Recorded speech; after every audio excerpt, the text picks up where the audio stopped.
Tonight, you're not listening to fiction.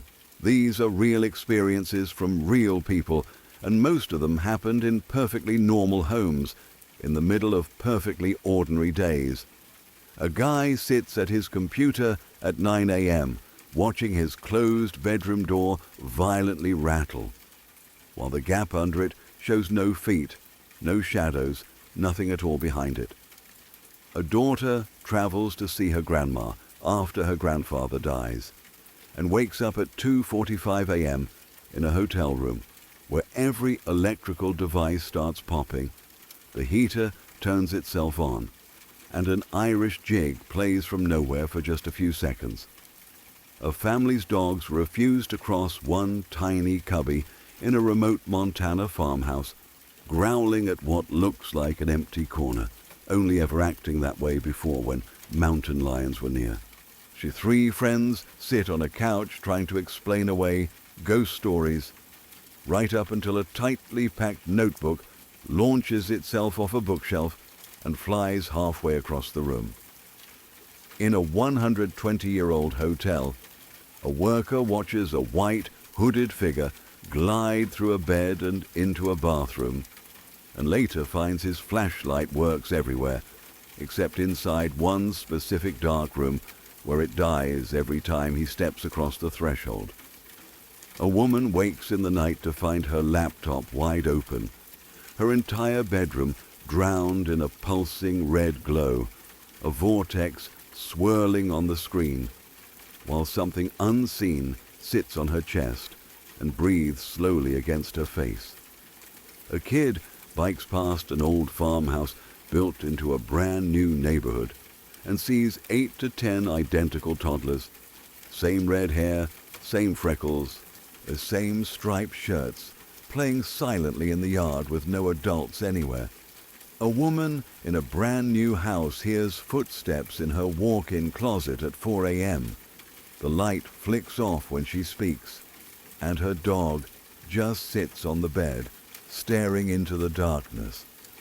Objects moving around Bibles on their own, vehicles rolling downhill and crashing after being left safely parked. Children calmly relaying messages from ghost families and announcing when the ghost went home after a blinding flash of light. And at a family dinner, a 12-year-old girl quietly gets up to find a blanket for a man who's cold. An hour later, there's a knock at the door. A stranger is standing there, exactly as she described, asking for a blanket. These people aren't trying to convince you of anything, they're just telling you what happened to them. Before we start, or ask yourself, how many strange things have you already explained away in your own life? And what would it take for you to finally say, okay, that wasn't normal? If you like long, real horror stories, and you want more nights like this, hit like and subscribe once now so you can find your way back here. Turn off the lights, put on your headphones, and listen closely to what these people say they lived through. Let's begin with story 1.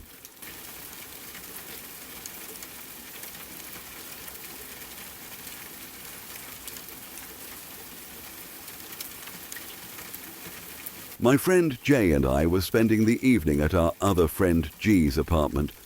It was one of those normal, relaxed hangouts where nothing unusual is supposed to happen. We were just sitting around, talking, passing time the way friends do when there's no real plan. The lights were on, the place felt ordinary, and at first there was nothing about that night that stood out in any way. After a while, though, G started telling us about some strange things that had been happening since she moved in.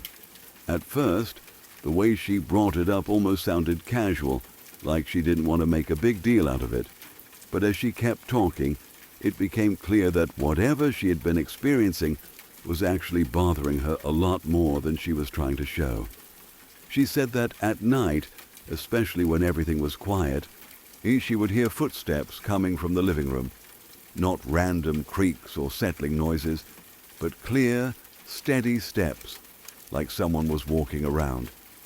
She described it in a way that made it sound very real, paced, deliberate, like a person moving from one spot to another. The strange part was that every time she got up to check, there was no one there. The room would be completely empty. At first, I tried not to overthink it. Apartments can be noisy. Sound travels in weird ways, especially through walls and ceilings. So in my head, I was already coming up with explanations. Maybe it was neighbors walking around late at night. Maybe it was pipes, or the building settling, or just one of those things that sounds worse when you're alone. But G didn't stop there.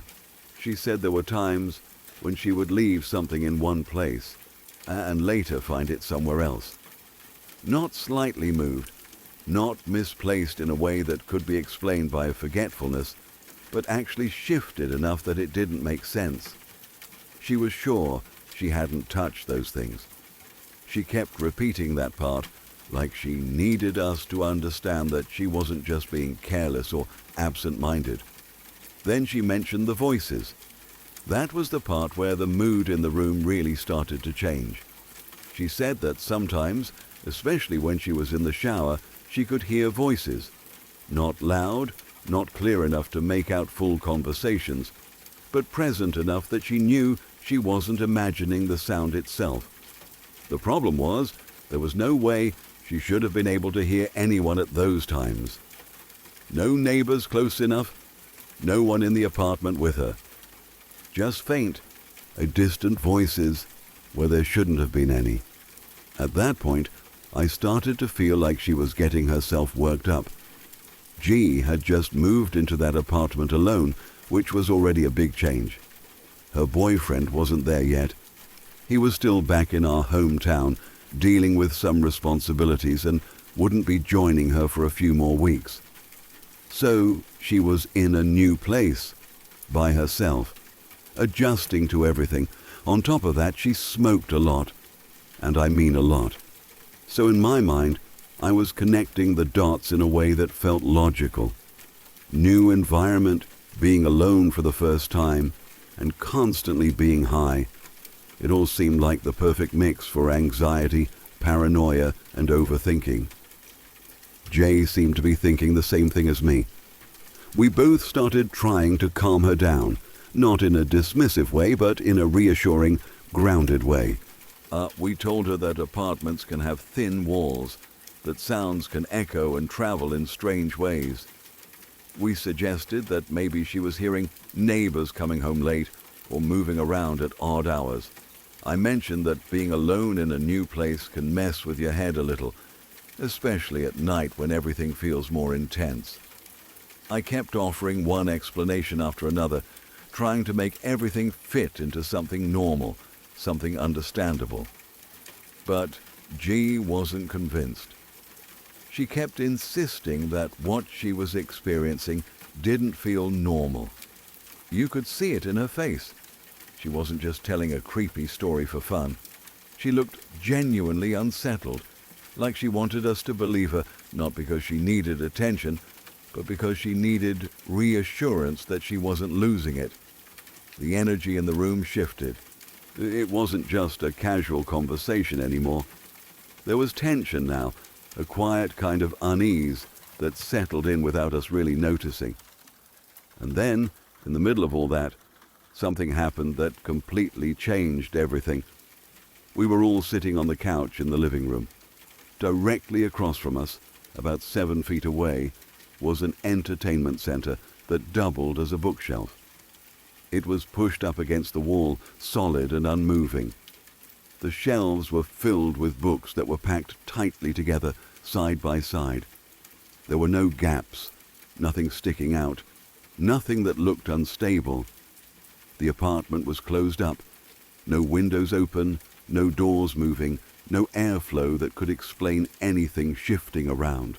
I remember I was in the middle of talking, literally mid-sentence, still trying to explain some logical reason for everything G had been describing. And then it happened. One of the notebooks on the shelf suddenly came flying out, not falling, not slipping, not tipping over, flying. It shot out from the shelf in a way that made no sense at all. It flipped through the air, end over end, like it had been thrown with force. The motion wasn't downward like gravity pulling something off a ledge. It had an upward and outward movement, like something had actually launched it. It landed on the floor about halfway between the shelf and where we were sitting. For a second, none of us moved. There was complete silence.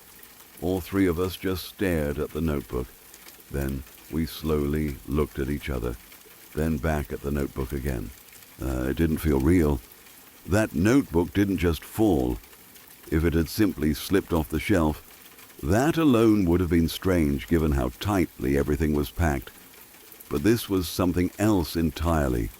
The way it moved, the distance it covered, the direction it traveled. None of it matched any normal explanation. It was like it had been picked up and thrown, but there was no one there, no one near the shelf, no movement, no sound before it happened. Nothing that could explain it.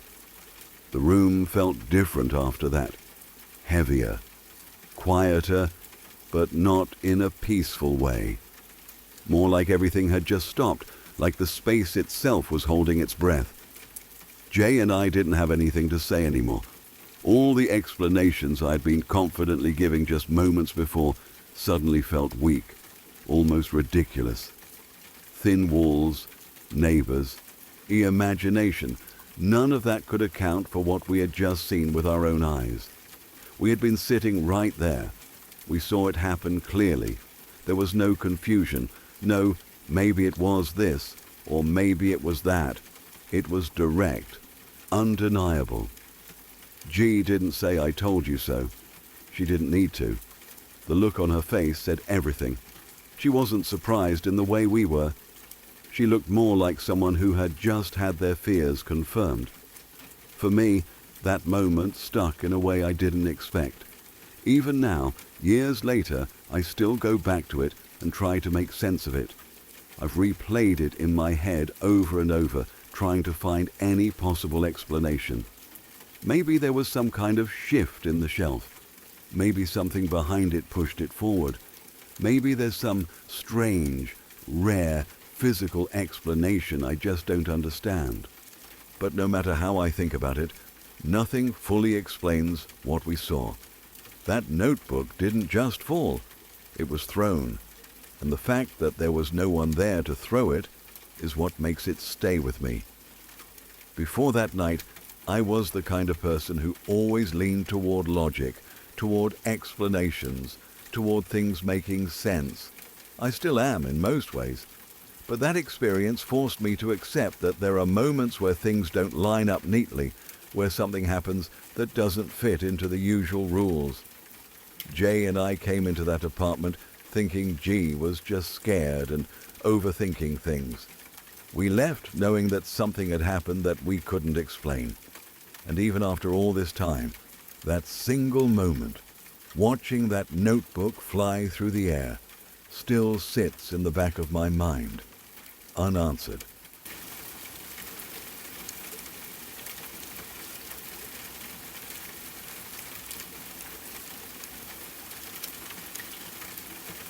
Back when I was in high school, I used to spend a lot of time at my boyfriend's house. He was the oldest of 5 kids, so the place was always a little loud, a little messy, and full of energy. His younger siblings were always running around, playing, arguing, or making up stories. At the time, it all felt normal, just part of being in a big family. But there was one thing about that house that never quite sat right with me, even before anything truly strange happened. His little sister, who was around 9 or 10 years old, had a habit of saying things that didn't make sense. At first, we all thought she just had an overactive imagination. One day, she casually told us that a family had lived in that house before them and that they had all been murdered. She didn't say it like she was trying to scare us. She said it in a calm, or almost matter-of-fact way, like she was talking about something completely normal. Then, she added that she could talk to them sometimes. I remember exchanging a look with my boyfriend, trying not to laugh. We didn't take her seriously at all. Kids say weird things all the time, and this just seemed like one of those moments. We humored her a little, nodded along, maybe asked a question or two, but we quickly changed the subject. To us, it was just another childish story that didn't mean anything. Life went on as usual after that. School, hanging out, normal teenage routines. Nothing about what she said really stuck with me at first. But then, one afternoon, something happened that completely changed how I looked at everything. We were leaving school and heading home together when we saw one of our classmates do something ridiculous. He was driving this old, beat-up Toyota, and instead of waiting in the long line of cars in the parking lot, he just drove right over the grassy divide to get out faster. It was the kind of thing that makes you laugh because it's so unnecessary and a little reckless. My boyfriend and I joked about it the entire drive home. We kept repeating the same line, laughing about how the Yota found its own way out. It became one of those silly inside jokes that doesn't really make sense to anyone else, but feels hilarious in the moment. There was no one else in the car with us. It was just the two of us, talking and laughing like we always did. When we got to his house, everything felt completely normal. We walked in through the front door, dropped our stuff, and went into the kitchen where his little sister was sitting. She was unusually quiet. Normally she would be talking or asking questions, but this time she just sat there, watching us. At first we didn't think much of it.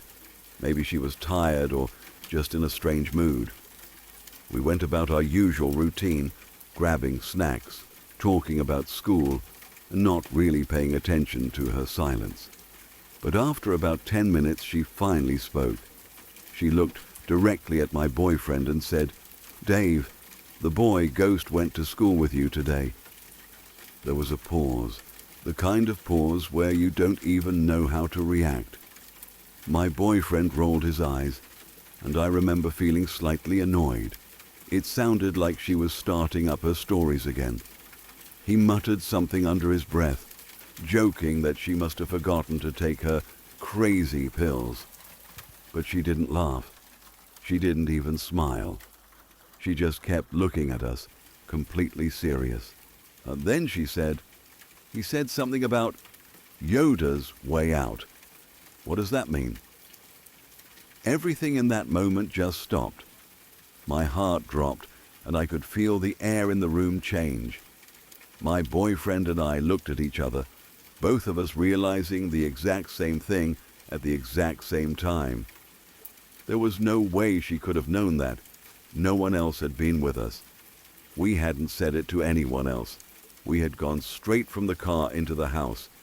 The way she said it wasn't even exactly how we had joked about it, but it was close enough that there was no doubt.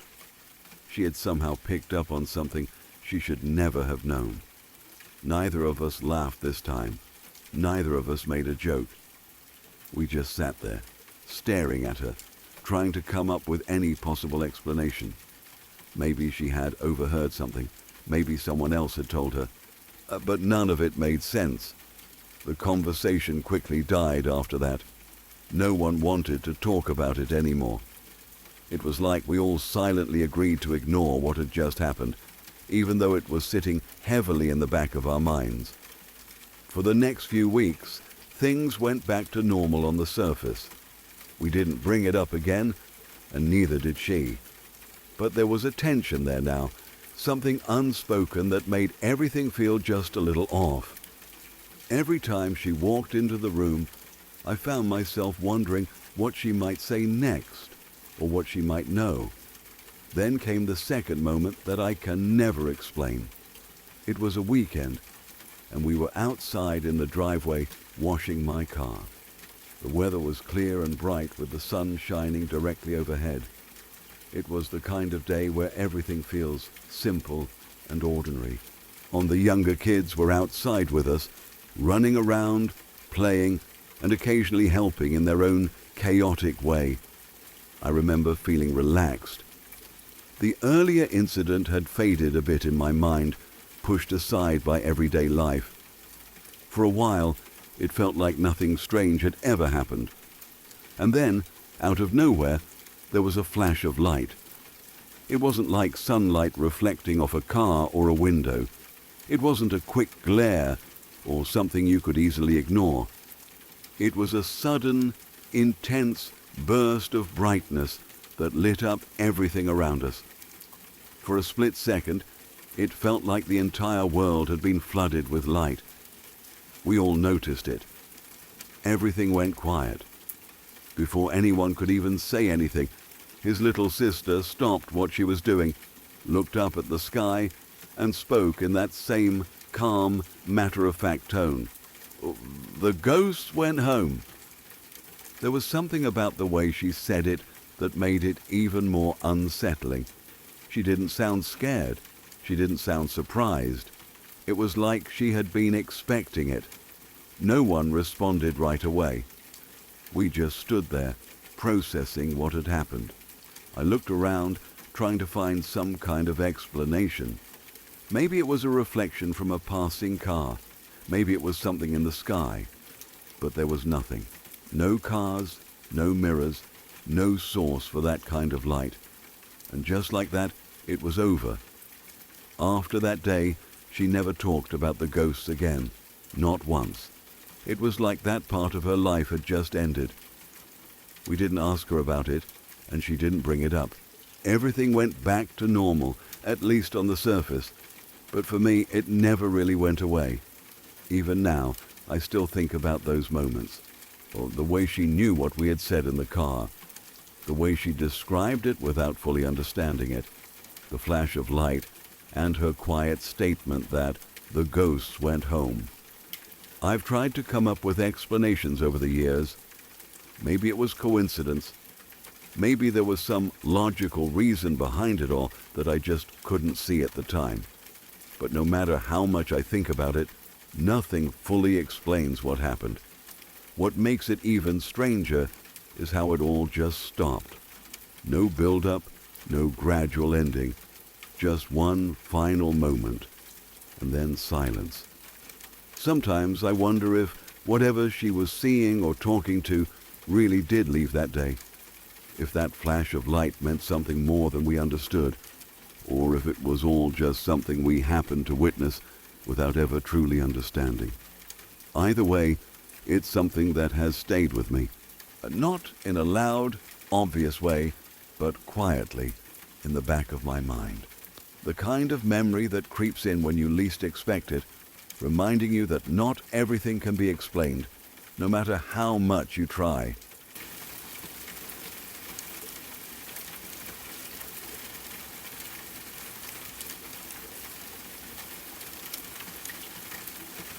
I've been working at this hotel for a long time now, close to 10 years, and when I first started, I didn't believe any of the stories people told about it. The building itself is over a century old, around 120 years, with that kind of worn, quiet character you only get from places that have seen generations come and go. There's history in the walls, in the floors, in the way the place settles at night. But to me, at the beginning, that was all it was. Just an old building with old building noises. There was one story everyone seemed to know, though. Supposedly, a woman had taken her own life in the honeymoon suite on the 3rd floor many years ago. It was one of those stories that gets passed around quietly, never officially acknowledged, but always there in the background. I remember hearing it early on and brushing it off. Every old hotel has a story like that. It felt like something people said just to make the place seem more interesting than it really was. The management never talked about it with guests, and neither did we. It wasn't something we wanted to advertise. The last thing you want is to attract people who are looking for paranormal experiences, or worse, scare off regular guests who just want a comfortable place to stay. So officially, nothing strange was ever happening there. But unofficially, it was different. Over time, I started hearing things from other staff, Small things at first. Someone hearing footsteps when no one else was on that floor. Someone else mentioning that they thought they saw something move out of the corner of their eye. It was always told in a half-joking way, like they didn't want to sound too serious about it. But it kept coming up again and again from different people. What made it harder to ignore was that guests, people who had never heard any of these stories, would sometimes say things on their own. At checkout, they'd casually mention that something felt off in their room. Some would say they heard things during the night. A few were more direct about it. I've had guests look me straight in the eye and say, "You've got a ghost in this hotel," like it was the most obvious thing in the world. At first, I still tried to explain it all away. Old building, thin walls, pipes, heating systems, people imagining things in unfamiliar environments. It all made sense, at least on the surface. But the longer I worked there, the harder it became to keep that mindset, because eventually things happened to me. The first time was in one of the guest rooms. I was putting together a lamp, crouched down near the side of the bed, focused on what I was doing. It was quiet, just a normal work task like any other. I wasn't thinking about anything strange at the time. Then, out of nowhere, I saw movement. It wasn't subtle. It wasn't something I could dismiss as a shadow or a trick of the light. A figure, white, almost glowing in a way, and shaped like someone wearing a hood, moved through the room. It didn't walk around objects the way a person would. It passed straight through the bed, like the bed wasn't even there, then moved past me and into the bathroom. I froze. For a moment, I just stayed there, still crouched, trying to process what I had just seen. My mind immediately started trying to explain it. Maybe it was a reflection. Maybe I was tired. Maybe my eyes were playing tricks on me. But none of those explanations really fit. I hadn't imagined it in a vague way. I had seen it clearly, directly. The movement, the shape, the direction it went, it was all too specific to feel like a random illusion. Still, I didn't tell anyone right away. I kept it to myself, tried to move on, tried to convince myself it wasn't what it looked like. But that wasn't the only thing. The second experience was the one that really stayed with me. It happened on the 3rd floor, the same floor tied to that old story. That part of the building hadn't been renovated like the rest. It was mostly used for storage and maintenance. There was no electricity up there anymore. The wiring was old, the kind you don't mess with, so it had all been disconnected. Because of that, we only ever went up there during the day when there was at least some natural light. Even then, there were parts of it where the light didn't reach well at all. I was up there doing some work in one of those darker rooms, using a flashlight to see. Everything was normal at first. Quiet, a little eerie in the way abandoned spaces tend to be, but nothing out of the ordinary. Then my flashlight went out. Just suddenly. No flickering, no warning. It just died. I tried turning it back on, but nothing happened. So I stepped out of the room and walked over to a nearby window where there was more light. I checked the flashlight, pressed the button again, and it came right back on like nothing was wrong. I remember thinking that was strange but not alarming. Maybe it was just a loose connection or something with the batteries. And so I went back into the room. The moment I stepped inside, the flashlight shut off again. Instantly, I stopped, pressed the button again, nothing. I stepped back out into the light. It turned on. At that point, I started to feel uneasy. There was no logical reason for it to behave like that. Still, I tried to test it, to prove to myself there was a normal explanation. I went back into the room, off, out again, on. I repeated this several times, maybe 5 or 6. Every single time, it did the exact same thing. Inside the room, it would not work at all. Outside, it worked perfectly. There was no flicker, no gradual failure. It was like a switch tied to the room itself. That's when the feeling hit me. It wasn't just confusion anymore. It was something deeper, something instinctive, the kind of feeling that tells you you shouldn't be where you are. I stood there for a moment, just outside the room, holding the flashlight, thinking about going back in again. But something in me didn't want to. It felt like whatever was happening wasn't random. It felt intentional, like a warning. I didn't go back in. I packed up and left the third floor without finishing what I'd been doing. I didn't even try to force myself to stay. It just didn't feel worth it. What makes it even stranger is that after that day, I never had another issue with that flashlight. The batteries were fine. It worked normally for days after that, like nothing had ever been wrong with it. That experience stuck with me more than anything else, because unlike seeing something which you can try to explain away as your mind playing tricks on you, and this was physical, repeatable, consistent, it reacted the same way every single time, and I still don't have an explanation for it. Over the years, I've heard and seen enough to believe that there's something going on in that hotel. Not in a dramatic, dangerous way. No one has ever felt like they were in real danger. Whatever is there doesn't seem hostile. But it's there. Most of the time, it's subtle. Easy to ignore if you want to. But every now and then, something happens that makes it impossible to dismiss. And that moment on the third floor, standing there with a flashlight that refused to work in just one specific room, felt like one of those moments.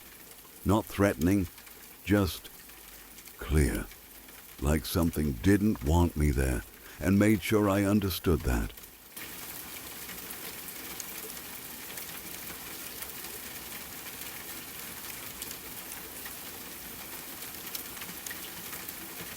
I still remember that morning clearly, even though at the time it didn't seem like anything that would stay with me. It was just another ordinary day in the apartment I shared with 3 other people. We lived in a gated complex, the kind where everything feels secure enough that you don't really think twice about strange noises or unexpected moments. Our unit had 2 bedrooms with 2 people in each room and 2 entrances, one at the front and one at the back. It was practical, a little crowded, but comfortable enough. That morning, I woke up early, around 7, and went straight to the living room to sit at my computer. I had some work to get done, and I liked the quiet of those early hours before anyone else was awake. The apartment felt still, almost heavy with silence. My roommates were all asleep, including the one I shared a bedroom with.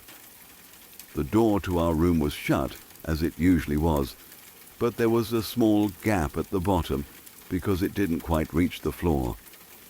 From where I sat, I could see the faint light shifting under the door and any shadows that might pass behind it. For a while, everything was normal. I was focused on my screen, typing, clicking, occasionally stretching or adjusting my posture. The only sounds were the soft hum of my computer and the occasional noise from outside, like a car passing in the distance. It was calm, uneventful, exactly how I liked it. Then, around 9 in the morning, something changed. At first it was just a small noise, almost easy to ignore. A faint rattling, like something lightly tapping against the bedroom door. I paused for a second, listening, not trying to figure out if it was coming from inside the room or somewhere else in the apartment. Maybe my roommate had woken up and was moving around. That seemed like the most logical explanation. But then the sound grew louder. The door started shaking more aggressively, as if someone was pushing or hitting it from the other side. It wasn't just a knock. It was a full-on rattling, the kind that makes the handle vibrate and the frame creak slightly. I turned in my chair to face it directly, my attention completely pulled away from my work. What made it strange, what made it stick with me, was that I could clearly see there was no one standing behind the door. Because of that gap at the bottom, you could always tell if someone was there. You'd see shadows, movement, something. But there was nothing. Just stillness. No shifting light. And no footsteps. No indication that anyone was on the other side causing the noise. And yet, the door kept shaking. I didn't get up. I didn't call out. I just sat there, staring, trying to make sense of what I was seeing and hearing. My brain kept searching for a logical explanation. Maybe the wind, but the windows were closed, and even if they weren't, there's no way wind could cause that kind of force.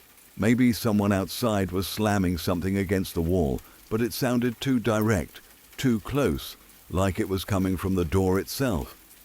The rattling continued for several seconds, maybe longer. It's hard to say exactly how long, because in moments like that, time doesn't feel normal. It stretches, slows down, makes everything feel more intense. Then, just as suddenly as it started, it stopped. The silence that followed felt heavier than before. It was the kind of silence that makes you hyper-aware of everything, like your own breathing or the slight creak of furniture settling. I stayed in my chair, still looking at the door, half expecting it to start again, but it didn't. A couple of minutes passed, and then the door slowly opened. My roommate stepped out, looking confused and slightly annoyed. He looked at me and immediately asked what I was doing, why I'd been messing with the door like that. I just stared at him for a second, trying to process what he was saying. Then I told him the truth, that I hadn't moved from my chair, that I had been sitting at the computer the whole time, and that I thought he was the one making the noise from inside. He frowned, clearly not convinced at first. From his perspective, it must have sounded like someone was banging on the door from the outside. But I had been right there, in plain view, not even close to the door. We both just stood there for a moment, looking at each other, that uncomfortable realization slowly setting in that neither of us could explain what had just happened. Eventually we decided to check the rest of the apartment. We started with the back entrance, thinking maybe someone had tried to get in or had slammed something nearby that somehow echoed through the walls. But the door was locked, just like it had been earlier. We opened and closed it a few times, even tried rattling it, but the sound was completely different. The material of that door was heavier, duller. It didn't produce that sharp, aggressive shaking noise we had heard. Then we checked the front door. Same thing. Locked, undisturbed, nothing out of place. We walked around the apartment, looking for anything unusual, but everything seemed normal. No signs of forced entry, no broken locks, no open windows, nothing that could explain what we had experienced. At some point, we even tried to recreate the noise by shaking the bedroom door ourselves. We pushed it, rattled the handle, knocked against it. But no matter what we did, we couldn't match the exact sound or intensity of what had happened earlier. It was either too soft or too obviously caused by someone standing there. It never felt the same. That's when it started to feel unsettling. If it wasn't one of us, and it wasn't someone trying to get in, then what was it? We considered the neighbors below us. There was a group of girls who lived there, and they were known for being loud, or especially at night. They partied a lot, and it wasn't unusual to hear music or laughter coming from their apartment. But this was 9 in the morning. It didn't seem likely that they would be making that kind of noise so early, and even if they were, it didn't make sense that it would sound exactly like it was coming from our bedroom door. The direction, the clarity, it all pointed to something happening right there, not from another floor. We eventually gave up trying to explain it. There wasn't anything else we could do. No evidence, no clear cause. just a strange moment that didn't fit into any normal explanation. The rest of the day went on as usual, but that incident stayed in the back of my mind. What bothered me the most wasn't just the noise itself, but how real it felt. It wasn't faint or distant. It was strong, deliberate. Like someone was actually trying to get through that door. And yet, there was no one there. Even now, thinking back on it, I can still picture that moment clearly. Sitting in my chair, staring at the door, watching it shake, while knowing there was nothing behind it. That quiet gap at the bottom showing no movement, no shadow, just emptiness. It's the kind of thing you try to rationalize. You tell yourself there must be an explanation, something you missed, some small detail that would make it all make sense. But no matter how many times I've thought about it, I've never been able to figure it out. And maybe that's what makes it stick with me. Not the fear, not even the confusion, but the fact that it happened in such a normal setting, in broad daylight, when everything should have been easy to explain, but it wasn't.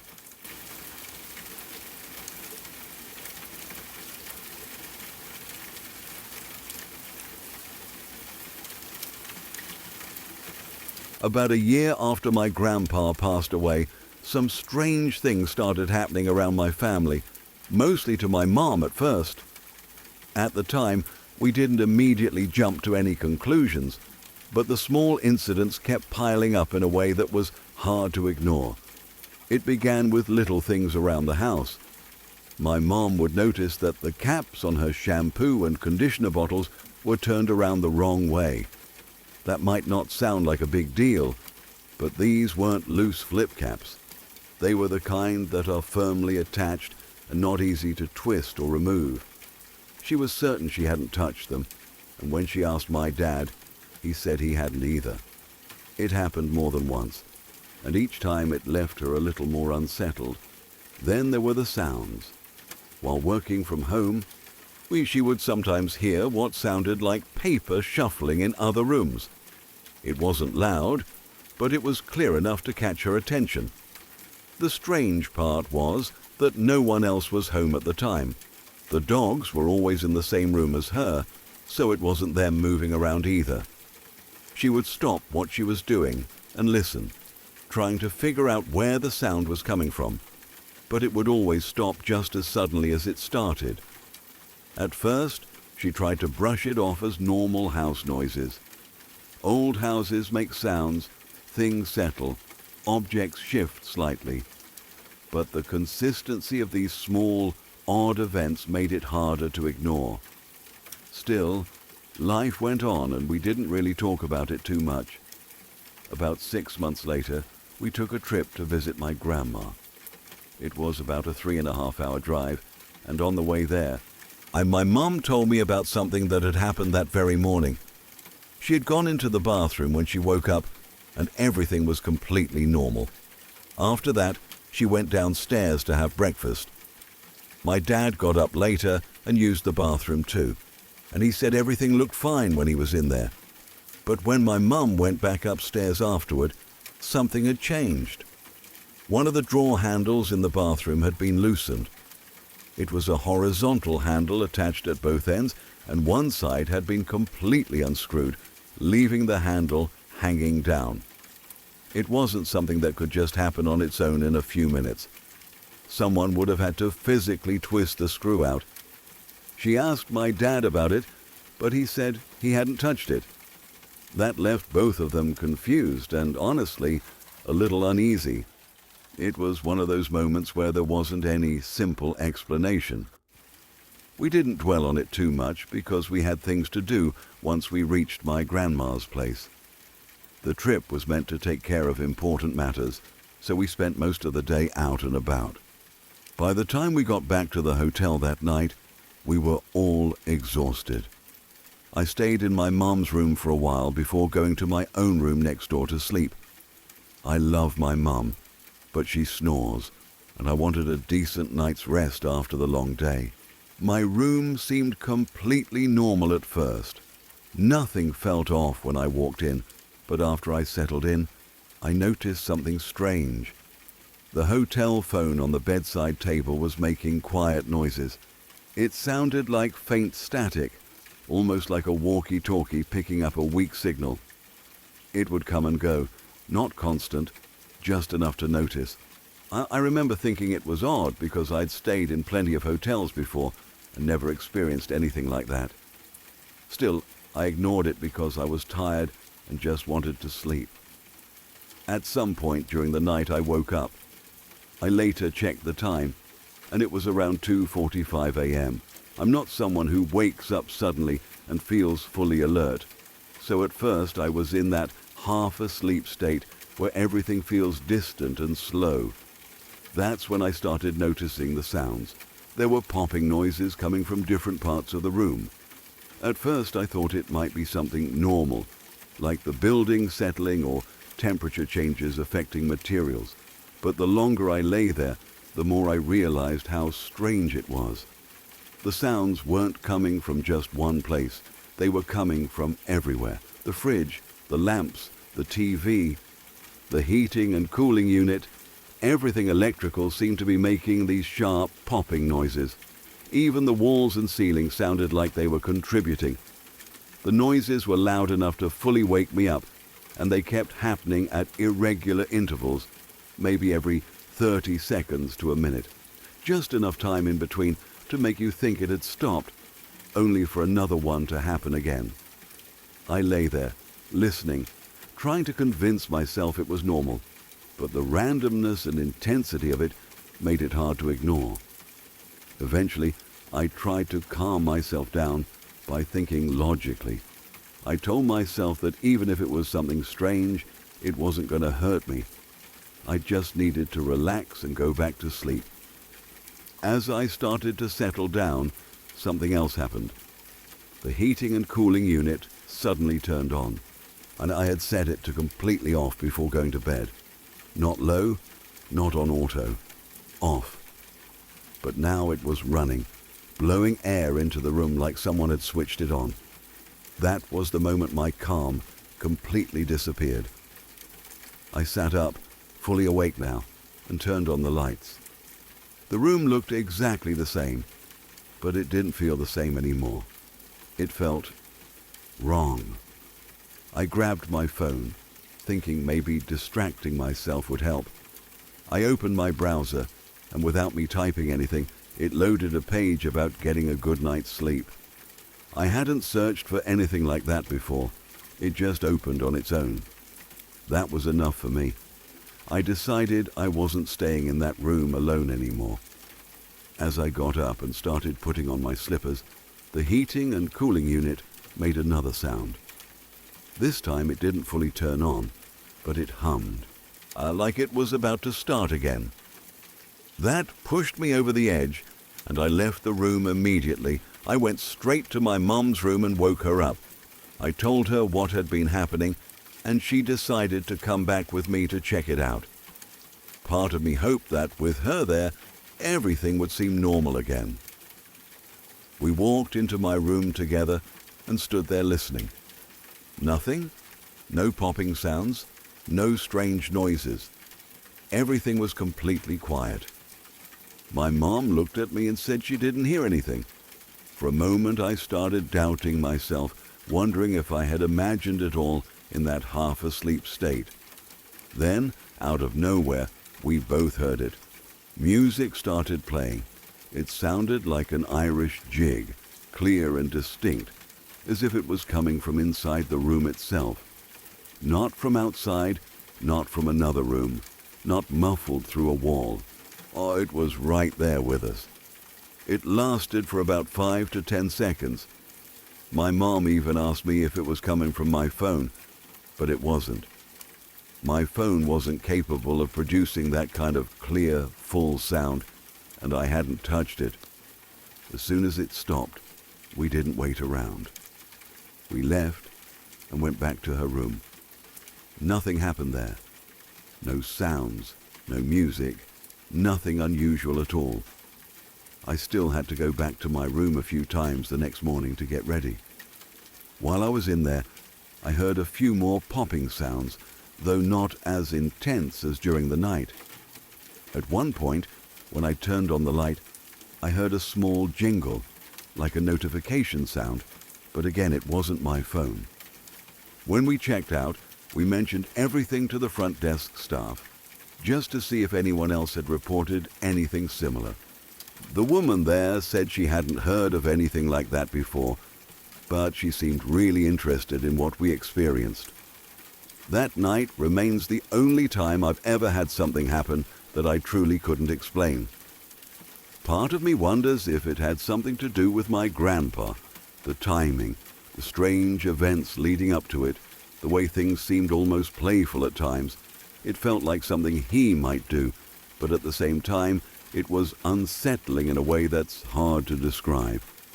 After that, my mom even tried talking out loud, asking him to leave us alone if it was him.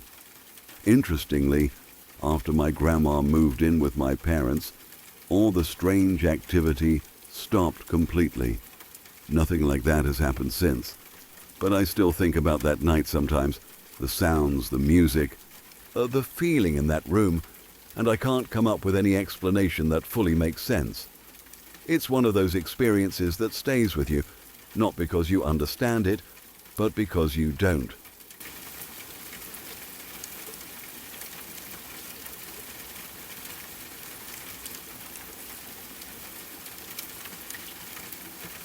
When I was 12 years old, my family moved into a house far out in the countryside of Montana.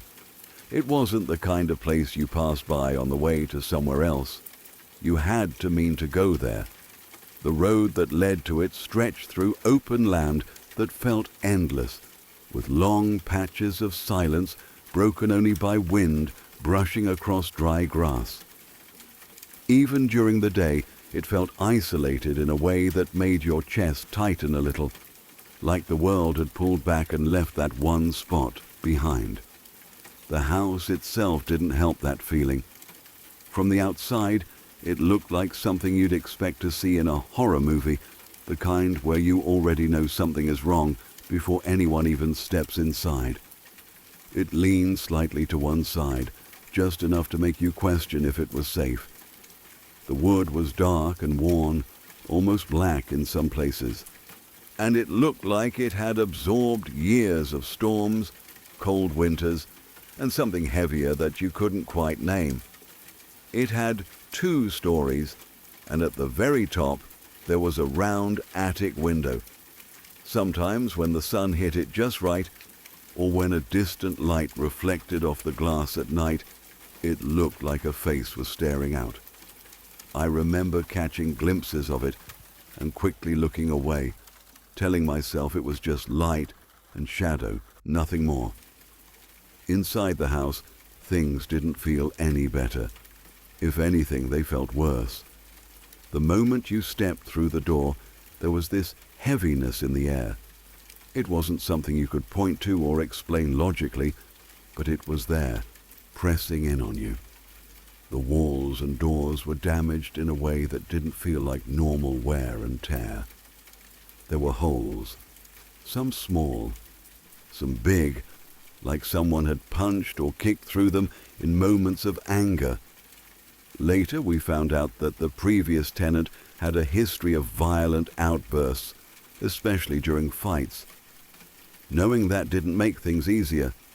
If anything, it made the house feel like it was holding on to all that anger, like it had soaked into the wood and never really left. As a kid, I couldn't fully explain what I was feeling, but I knew I didn't like being alone anywhere in that house. Even in the daytime, when the sun was coming through the windows, there was always this sense that something wasn't right. It wasn't just fear. It was more like a quiet warning that stayed in the back of your mind. I would move quickly from one room to another, never lingering longer than I had to. Sometimes I would pause in a doorway and feel this strange hesitation. Like stepping further inside wasn't a good idea, even though nothing looked out of place. At night, that feeling got stronger. The house would settle and creak in ways that felt too deliberate. Shadows seemed deeper, heavier, like they were hiding more than just darkness. I would lie in bed and listen to the quiet, but it never felt peaceful.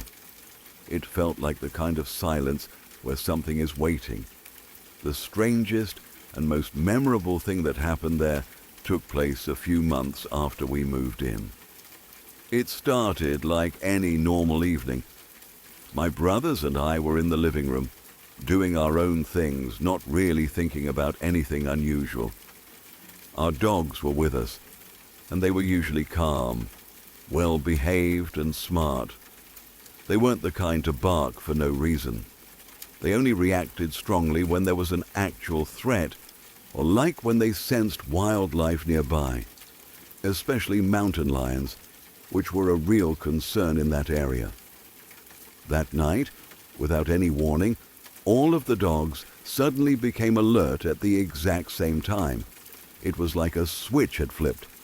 They stood up, their bodies stiff, ears forward, eyes locked on one specific spot in the room. Then they started growling. Not playful growling, not confused barking.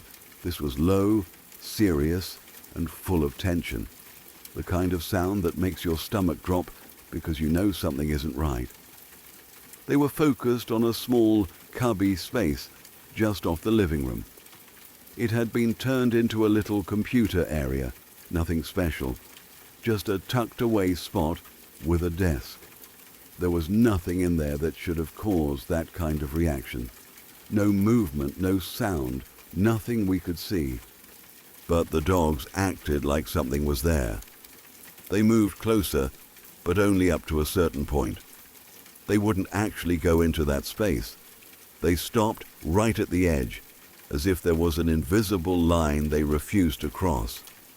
Their fur stood up along their backs, and they kept barking and growling into that empty area like they were trying to warn something, or maybe keep it from coming out. We tried to calm them down, calling their names, telling them to relax, but they wouldn't listen. It was like we weren't even there anymore. Their attention was completely locked on that one spot. What made it worse was that I had seen them act like this before, but only in one situation. The only time they had ever shown that level of fear and aggression was when they sensed mountain lions nearby, animals that were dangerous, unpredictable, and very real threats. Seeing them react that way inside the house to something we couldn't see made everything feel 10 times worse. From that night on, things changed. The dogs never treated that space normally again. It didn't matter if it was day or night. They avoided it completely. They would walk around it, never stepping inside, always keeping a careful distance. And if any of us, me or my brothers, went near that cubby, the dogs would immediately get up and position themselves between us and that spot. They would stand there, tense and alert, sometimes growling softly, like they were guarding us. It felt less like they were afraid for themselves and more like they were trying to protect us from something they believed was there. That feeling I had about the house, the sense that something wasn't right, got stronger after that. It wasn't just a vague unease anymore. It felt more specific, more focused, like there was something in that house that didn't belong, something that had claimed part of it as its own. I remember sitting in the living room and trying not to look at that cubby space. Even when I wasn't facing it, I was aware of it, like you can feel someone staring at you even when you can't see them. Sometimes I would catch myself glancing over quickly, expecting to see something standing there, just out of sight. Nothing ever appeared.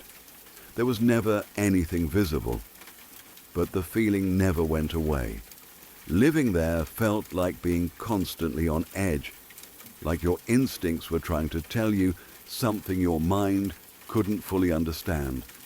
Even when things were quiet, even when everything looked normal, there was always that underlying tension. I stopped feeling safe in that house, not just at night, but all the time. Eventually, when we finally moved out, It felt like a weight had been lifted. I remember leaving and feeling relief in a way I hadn't expected. It was like I could finally breathe properly again, like I'd been holding something in without realizing it. That wasn't the only strange place we lived in.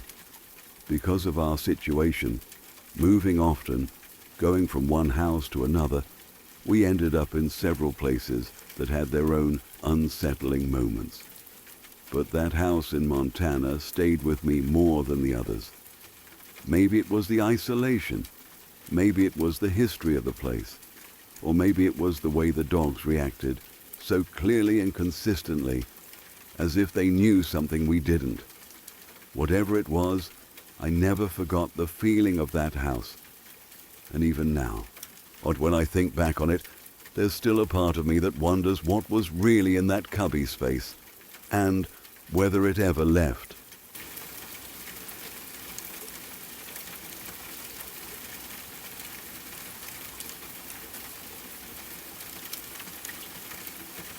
I want you to pause for just a moment and really think, out of the stories so far, which one feels the most believable to you, and why? Which one would you absolutely refuse to spend a night in? The isolated house in the countryside, the old hotel with the dead honeymoon suite, or the normal modern home where footsteps walk inside your closet at 4 a.m.? If you had to explain one of these with pure logic, no ghosts, no demons, which story would you pick? And what's your theory? Tell me in the comments. I actually read through them and I want to see how you think. Are you more science first? Or nope, that was 100% something else?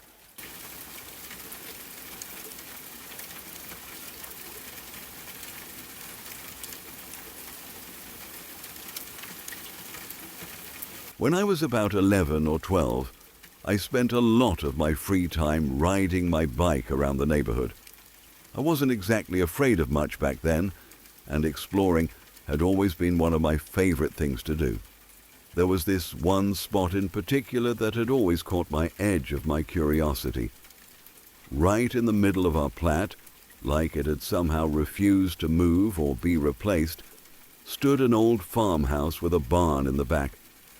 The developers hadn't bought it, and they'd just built the neighborhood around it. The house looked out of place, almost stubbornly standing there in the middle of freshly paved streets and new homes. From the very first time I saw it, there was something about the house that made me pause. Its paint was chipped and faded, the roof sagged slightly, and the windows were dusty, some of them cracked. The barn behind it was equally old, with boards that had warped over time. I never saw anyone entering or leaving, and there were no cars in the driveway. It was completely still, but it had this sense of life that wasn't quite right. I remember thinking even then that the house felt like it had secrets it wasn't ready to tell, that it had been left behind while the world moved on around it. I would often ride my bike to the end of the driveway, sometimes stopping there for long stretches, just staring at it. I never went inside or even past the bottom of the driveway. It wasn't fear that kept me from going further.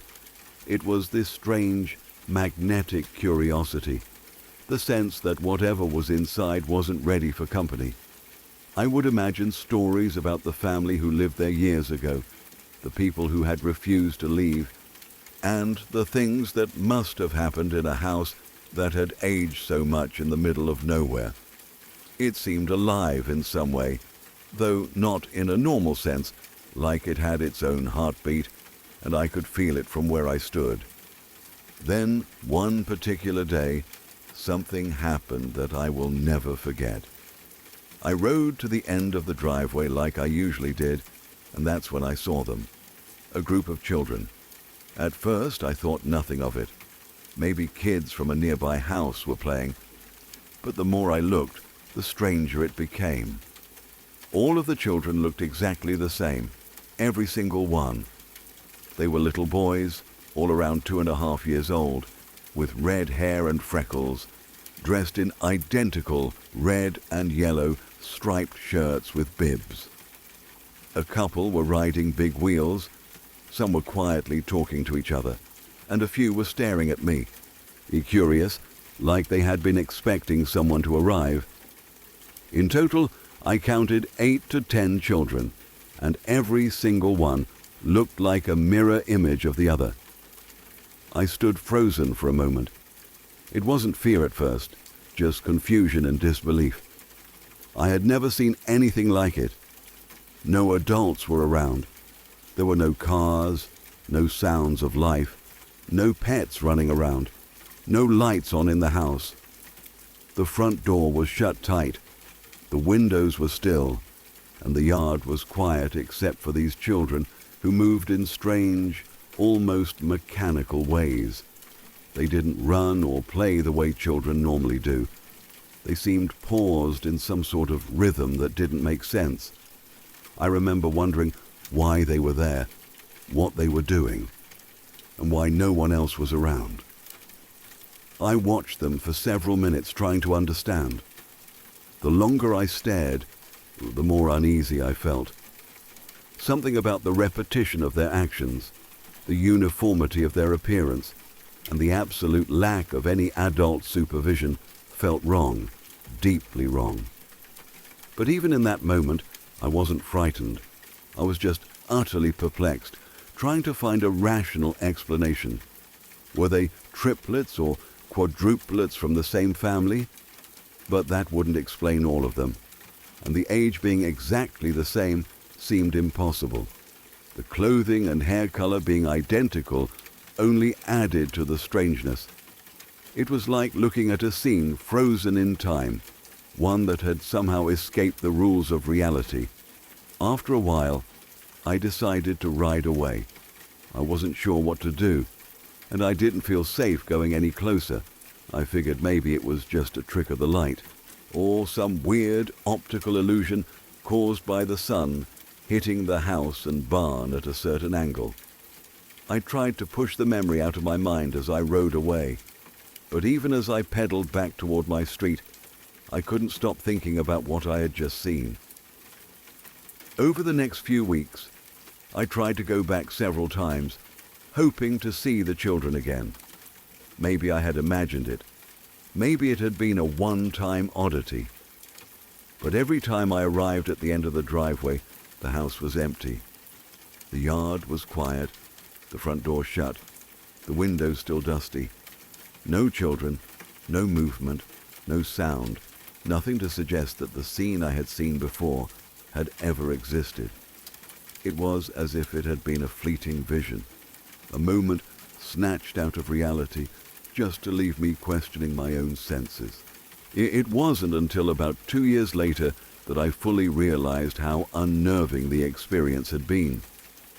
Looking back, the memory of those children, their identical faces, identical clothes, identical age, was deeply unsettling.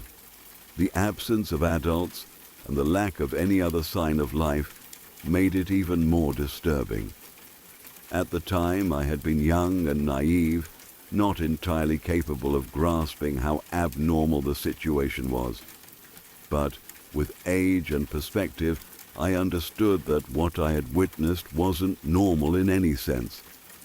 Eventually, the old farmhouse was torn down. The barn was demolished, the yard leveled, and the lot was cleared. The neighborhood grew more uniform and orderly, with no trace of the strange, quiet house that had once stood in the middle of it. But even now, years later, whenever I think about that driveway, I feel the same chills I felt back then. The image of those identical children, frozen in a world without adults or explanation, stays with me. I can still picture their red hair and freckles, their striped shirts, and the way they looked at me as though they had been waiting for someone to arrive. I've never seen anything like it since.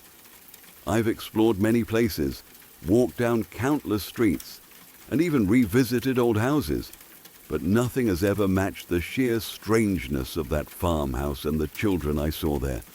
It remains one of the most vivid and mysterious experiences of my life, I've told the story to a few friends over the years, but no one seems to understand the weight of what I saw until I describe the identical children in detail. The silence, the stillness, and the impossibility of it all. Even now, I can close my eyes and picture it perfectly. The house standing stubbornly in the middle of the Platte, the cracked windows catching the sun at odd angles, and the children moving silently in the yard. All of them exactly the same. It's one of those memories that sticks with you, the kind that makes you pause and question what's real, even decades later. The house may be gone, the children unseen, but the sense of unease and fascination they left behind remains, a permanent reminder that some mysteries are never meant to be explained.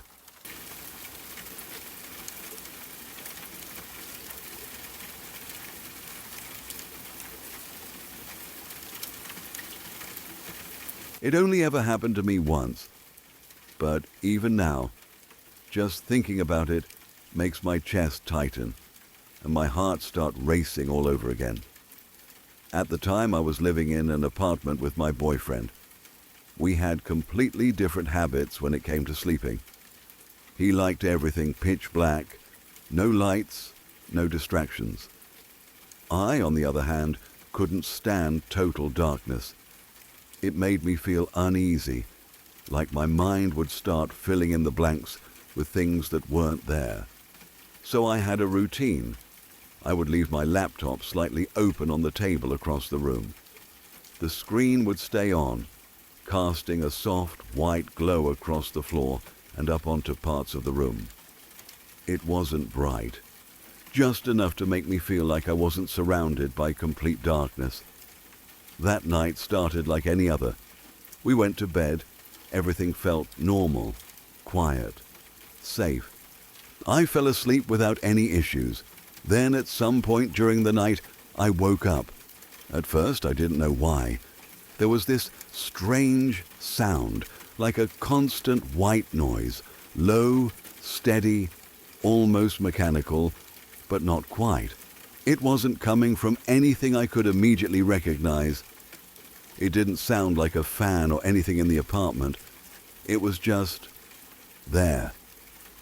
I slowly cracked my eyes open, still half asleep, expecting to see the same faint white light from my laptop.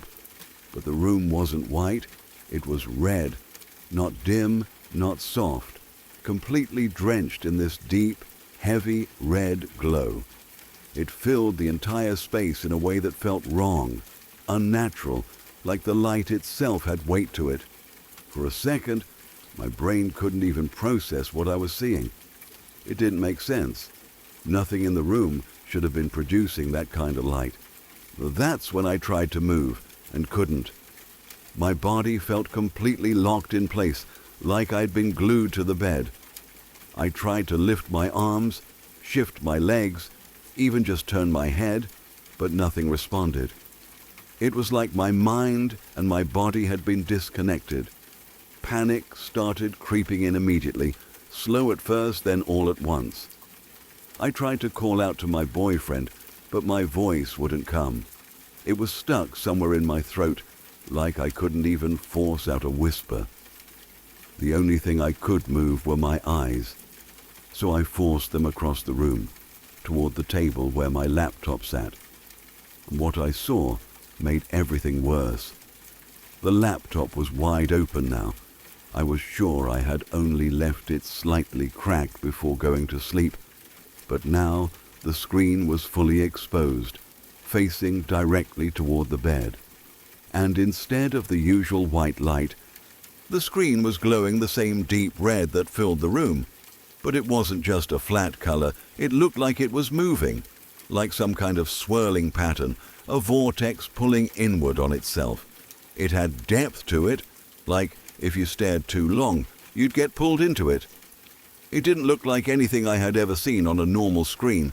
It didn't look like any program or video or image. It felt wrong. The fear hit me all at once then. Real, overwhelming terror. My heart was pounding so hard I could feel it in my throat. I tried again to move, to scream, to do anything, but my body stayed completely frozen. That's when the sensation started. It felt like something was on top of me, not just pressure, but weight, like someone or something was sitting on my chest, pinning me down. My arms felt trapped at my sides or held in place by something I couldn't see. Breathing became harder, shallow and tight, like there wasn't enough air in the room. Then I felt it. Breath. Hot, slow breath against the side of my face. Close enough that it felt like whatever it was had its face right next to mine. I could feel the warmth of it against my skin, steady and deliberate. I remember trying to squeeze my eyes shut, but I couldn't even do that properly. I was stuck there, forced to experience it. And then, suddenly, something hit me. Hard, across the side of my face. It wasn't a light touch or a brush. It felt like a real impact, sharp and immediate, like being slapped. The sensation was so sudden and so real that it snapped everything. In an instant, I could move again. I jolted awake, my whole body reacting at once. The room was dark again, completely normal. Just the faint outline of furniture in the shadows. The red light was gone. The sound was gone. The laptop was back to how I had left it. But I was shaking. Tears were already streaming down my face before I even fully realized what had happened. My heart was racing, my chest tight, and I couldn't slow my breathing no matter how hard I tried. I reached out just to make sure I could move, to make sure I was actually awake. I didn't go back to sleep that night. I just lay there, staring into the darkness, replaying every second of it over and over in my mind, trying to make sense of it, trying to convince myself it was just a dream. But it didn't feel like a dream. It felt real in a way that's hard to explain, too detailed, too physical. That feeling of pressure, that breath, the hit on my face, it all felt like something that actually happened, not something my mind made up. I know now that sleep paralysis can do things like that. I've read about it, the hallucinations, the sensations, the feeling of something being in the room with you. There are logical explanations for all of it, but knowing that doesn't make the memory any less intense. Even now, when I think about that red glow, that feeling of being completely trapped in my own body, and that presence right next to me, it still scares me just as much as it did that night.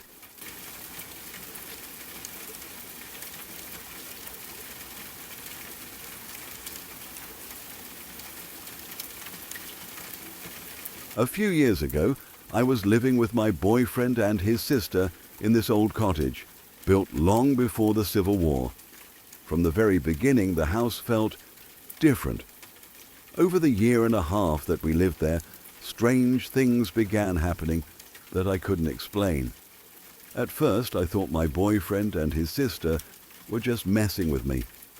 They would casually mention little things falling over, objects moving in ways I didn't notice at the time, and I brushed it off as coincidence, or them playing pranks.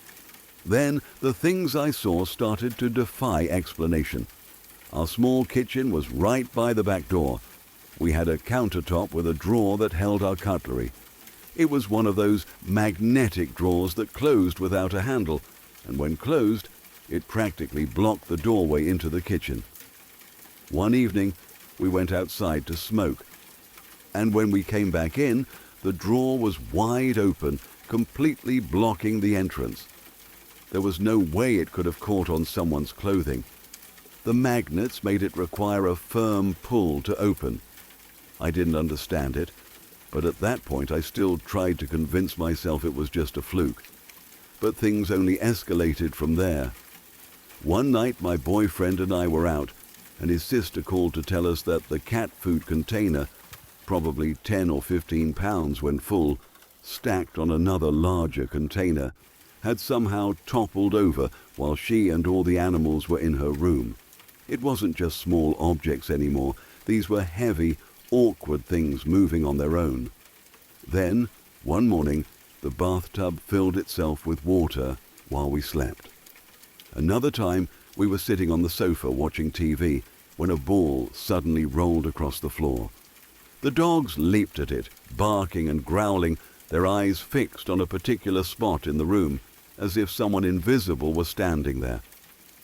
The strangest, most unsettling incident happened one night when I woke up to adjust the thermostat. It was positioned across a small hallway from the bathroom. As I glanced over, I saw someone sitting on the toilet with the door open and the lights off. My immediate thought was that it had to be my boyfriend's sister. I apologized, realizing the figure didn't respond, only to notice that it wasn't her at all. This girl was much smaller, petite, delicate, and she didn't resemble anyone I knew. I looked again, and she was gone. I wasn't half asleep or groggy. The heat in the room had kept me awake, so I was fully alert. I genuinely believe I saw someone. What stood out the most wasn't just that she appeared, but the way she interacted with the space. She seemed friendly, calm, almost playful. Later, I noticed the dogs would respond to her presence too, sometimes sitting and watching a corner of the room or wagging their tails as if someone was there, invisible to anyone else. It wasn't threatening, it was curious, gentle, almost comforting. Even though I've moved on from that house, I still think about those nights. The cutlery drawer, the cat food container, the ball rolling on its own, the filled bathtub. They weren't frightening in the way a horror story might make you feel, but they were deeply unsettling because they were real, tangible things happening without explanation. And then there was her, the small figure I saw on the toilet, that made me question everything I thought I understood about reality. Sometimes I wonder if she was always there, just quietly observing, leaving small, subtle signs that she existed. Friendly, but unseen. And even now, years later, I can still feel her presence in my memory. Gentle, strange, unexplainable, and completely real.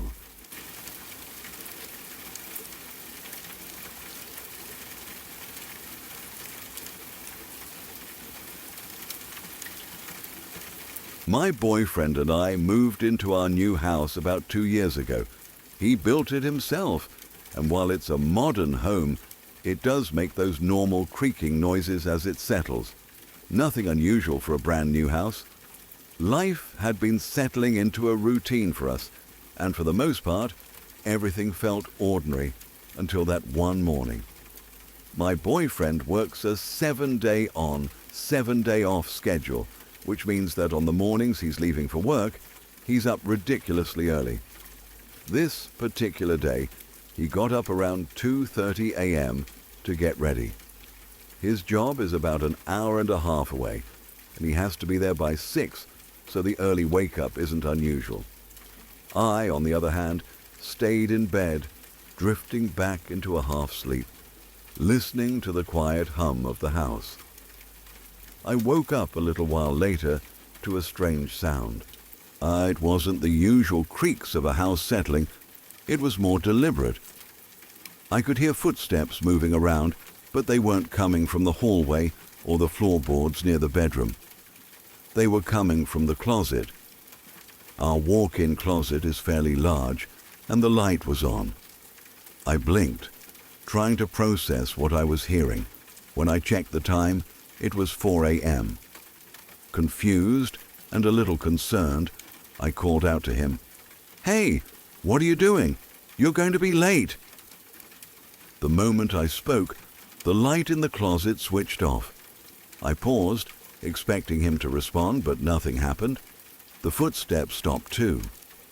All the while, our dog was sitting at the edge of the bed, staring at the closet with a fixed, unblinking gaze, completely silent. My stomach tightened. Something about the way the dog was staring made me certain I wasn't imagining things. I mustered the courage to get up, walk to the closet, and switched the light back on. The room was completely empty. My boyfriend wasn't there. There wasn't even a shadow of him, and nothing had moved. My heart started racing. I turned back toward the bed and ran under the covers, shaking and feeling more frightened than I had in years.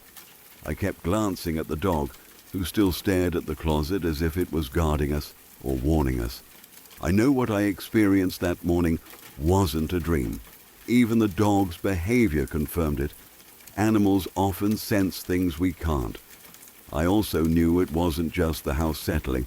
There was no creaking or groaning associated with that sound, and the footsteps had a definite rhythm. Afterwards, I tried to make light of it, joking to my boyfriend that maybe we had built the house on an old Indian burial ground. Our home is in a new subdivision that was just an empty field before construction, so the joke was really just me trying to ease my nerves. But deep down, the memory of that closet, the way the dog had reacted, and the emptiness inside still gives me chills. Since then, nothing as intense has happened, but there are moments that still unsettle me. Every now and then, our dog will stand at the top of the stairs and bark non-stop in a tense, threatening way. It's like it sees something we can't, or it's warning us about something just beyond our perception. Every time that happens, my heart skips a beat, and I can feel that same sense of unease from that early morning in the closet. It's strange how the house feels perfectly normal most of the time, yet certain moments can make you question everything you know about reality. I've spent a lot of time rationalizing what happened, maybe a strange trick of light and shadow, maybe a sleep-deprived mind, but I can't shake the certainty of that moment. The dog knew something was there, and for that reason alone, I'll never forget that morning. Even now, when I pass the closet or glance at the stairs where the dog sometimes barks, there's that quiet unease, that sense that the house isn't as empty as it seems, and I can't help but wonder what exactly was in that closet that night.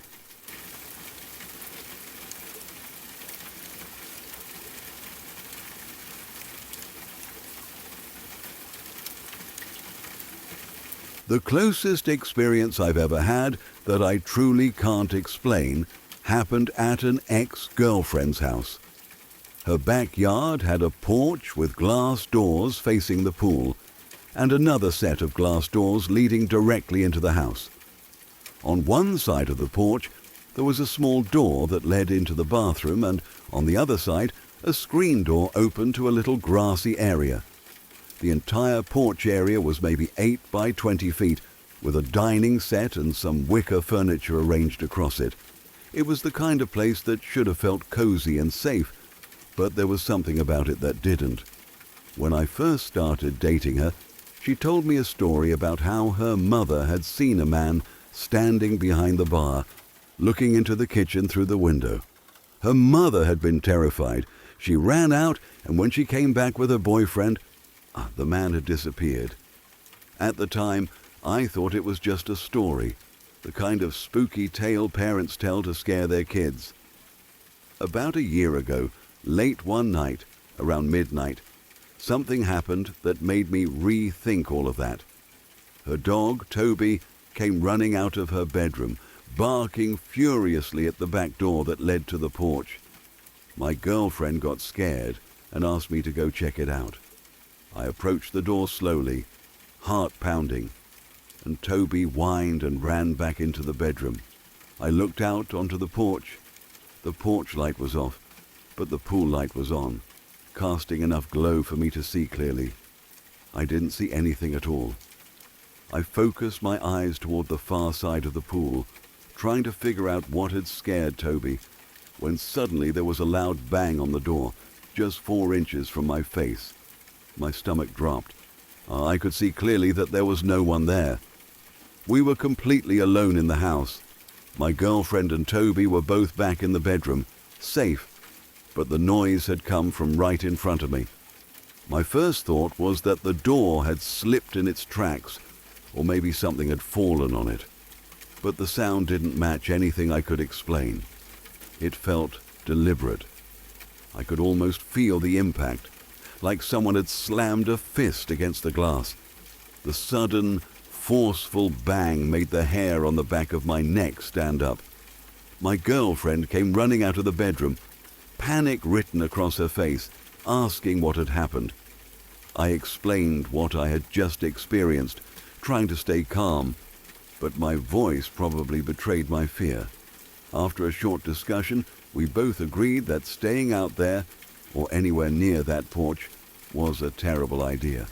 And we locked the doors, barricaded ourselves in her bedroom for the night, and tried to calm our racing hearts. Even as I lay there, wide awake, I kept replaying the moment in my head. I could feel the pressure of whatever had hit the door. I could see the empty porch, the pool glimmering under the light, and the glass doors that should have been completely still. It didn't make any sense. There was no one there. I know we were alone in the house. And yet, something had been there. Something unseen, but undeniably real. That night has stayed with me ever since. Even thinking about it now makes my skin crawl. It wasn't just a sound or a coincidence.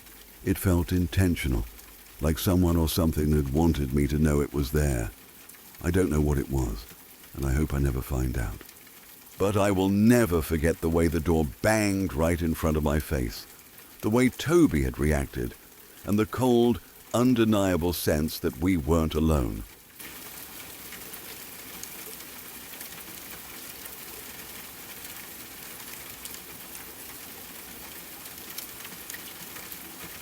When I was younger, I often felt like something was tormenting me, though I couldn't understand what it was. It wasn't just normal childhood fear or imagination. These were moments that left me confused, shaken, and somehow blamed for things I didn't do. What made it even stranger was that most of these events seemed tied to religion, specifically Christ, in ways I couldn't explain. And no matter what happened, it always seemed to end with me getting in trouble, usually with my dad yelling at me. One day I remember a particular incident that, at the time, seemed harmless, but left me questioning everything. My dad was cleaning out a spare room in our house. As a kid, I loved reading the Bible, and I'd been trying to stay consistent with my reading.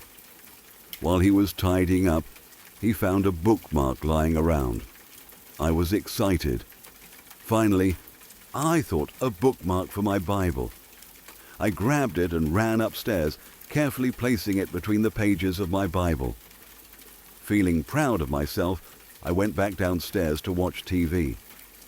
A few minutes later, after my dad finished cleaning the room, he became furious. He stormed in, yelling about the bookmark being left in the spare room, insisting it wasn't mine. The thing is, we were the only ones in the house. There was no one else who could have moved it. Even now, thinking back, I have no explanation for it. How did the bookmark end up back in that room when I clearly remember placing it in my Bible? It was small, subtle, but it planted a seed of unease in me, a feeling that I was never alone, even in a house with only my family. A few years later, another incident happened that was even more disturbing. It was the 4th of July, and our family had gathered to watch fireworks. The house we lived in sat at the top of a hill, which gave a perfect view of the celebrations below. My dad and uncle were at the bottom of the hill, setting off fireworks, while the rest of us stayed on the deck. I was sitting on a four-wheeler parked nearby, just enjoying the moment. After a while, I got up to grab a drink. I made sure the four-wheeler was turned off and securely on flat ground before leaving it unattended. Everything seemed normal.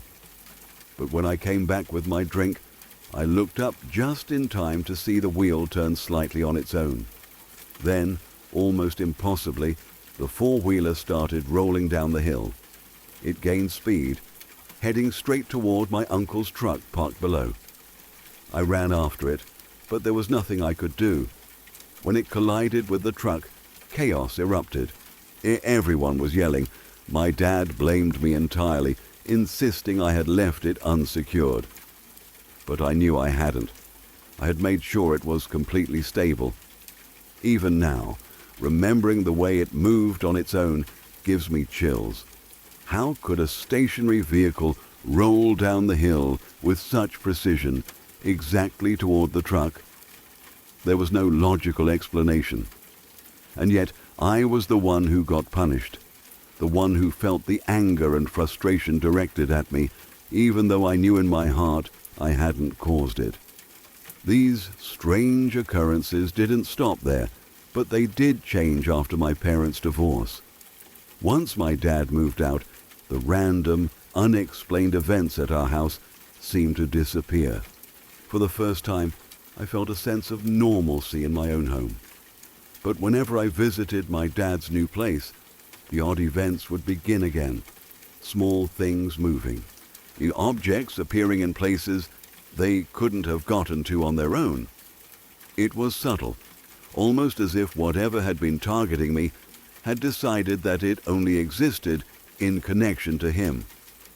Over time, these experiences left a lasting impression on me. I stopped visiting my dad because being there felt unsafe in a way I couldn't describe. It wasn't fear in the usual sense. There were no shadows creeping along walls or voices whispering, but a kind of quiet dread that something unseen was constantly watching, interfering, and making sure I felt powerless. And the worst part was that I could never explain it to anyone, because whenever I tried, I was dismissed, or worse, blamed. Even now, years later, thinking about those incidents sends a shiver down my spine. The bookmark, the four-wheeler, the countless other small, unexplainable moments. All of it feels like pieces of a puzzle I will never fully solve. I don't know why these things happened, or why they seemed so connected to my dad and to religion. All I know is that they shaped the way I see the world, made me wary of the things we cannot see or explain, and left me with an unshakable feeling that sometimes the world is much stranger and darker than it appears.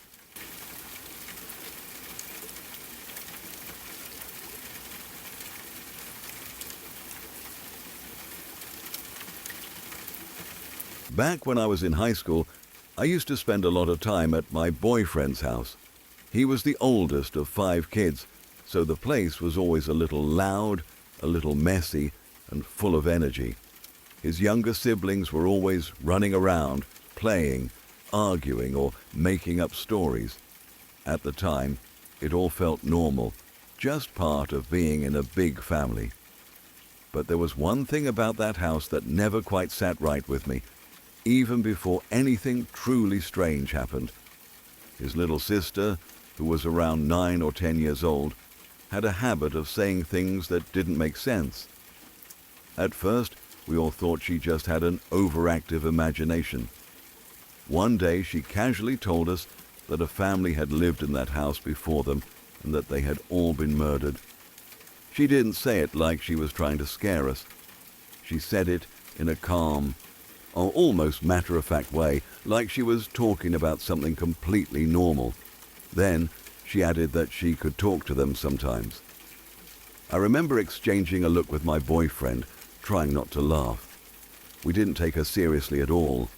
Kids say weird things all the time, and this just seemed like one of those moments.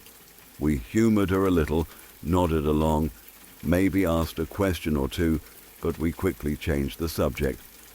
To us, it was just another childish story that didn't mean anything.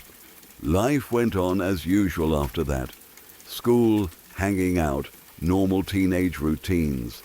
Nothing about what she said really stuck with me at first. But then, one afternoon, something happened that completely changed how I looked at everything. We were leaving school and heading home together when we saw one of our classmates do something ridiculous. He was driving this old, beat-up Toyota, and instead of waiting in the long line of cars in the parking lot, he just drove right over the grassy divide to get out faster. It was the kind of thing that makes you laugh because it's so unnecessary and a little reckless. My boyfriend and I joked about it the entire drive home. We kept repeating the same line, laughing about how the Yota found its own way out. It became one of those silly inside jokes that doesn't really make sense to anyone else, but feels hilarious in the moment. There was no one else in the car with us. It was just the two of us, talking and laughing like we always did. When we got to his house, everything felt completely normal. We walked in through the front door, dropped our stuff, and went into the kitchen where his little sister was sitting. She was unusually quiet. Normally she would be talking or asking questions, but this time she just sat there, watching us. At first, we didn't think much of it. Maybe she was tired or just in a strange mood. We went about our usual routine, grabbing snacks, talking about school, and not really paying attention to her silence. But after about 10 minutes, she finally spoke. She looked directly at my boyfriend and said, "Dave, the boy Ghost went to school with you today." There was a pause, the kind of pause where you don't even know how to react. My boyfriend rolled his eyes, and I remember feeling slightly annoyed. It sounded like she was starting up her stories again. He muttered something under his breath, joking that she must have forgotten to take her crazy pills. But she didn't laugh. She didn't even smile. She just kept looking at us, completely serious. And then she said, "He said something about Yoda's way out. What does that mean?" Everything in that moment just stopped. My heart dropped, and I could feel the air in the room change. My boyfriend and I looked at each other, both of us realizing the exact same thing at the exact same time. There was no way she could have known that. No one else had been with us. We hadn't said it to anyone else. We had gone straight from the car into the house. The way she said it wasn't even exactly how we had joked about it, but it was close enough that there was no doubt. She had somehow picked up on something she should never have known. Neither of us laughed this time. Neither of us made a joke. We just sat there, staring at her, trying to come up with any possible explanation. Maybe she had overheard something. Maybe someone else had told her. But none of it made sense. The conversation quickly died after that. No one wanted to talk about it anymore. It was like we all silently agreed to ignore what had just happened, even though it was sitting heavily in the back of our minds. For the next few weeks, things went back to normal on the surface. We didn't bring it up again, and neither did she. But there was a tension there now, something unspoken that made everything feel just a little off. Every time she walked into the room, I found myself wondering what she might say next, or what she might know. Then came the second moment that I can never explain. It was a weekend, and we were outside in the driveway washing my car. The weather was clear and bright with the sun shining directly overhead. It was the kind of day where everything feels simple and ordinary. The younger kids were outside with us, running around, playing, and occasionally helping in their own chaotic way. I remember feeling relaxed. The earlier incident had faded a bit in my mind, pushed aside by everyday life. For a while, it felt like nothing strange had ever happened. And then, out of nowhere, there was a flash of light. It wasn't like sunlight reflecting off a car or a window. It wasn't a quick glare or something you could easily ignore. It was a sudden, intense burst of brightness that lit up everything around us. For a split second, it felt like the entire world had been flooded with light. We all noticed it. Everything went quiet.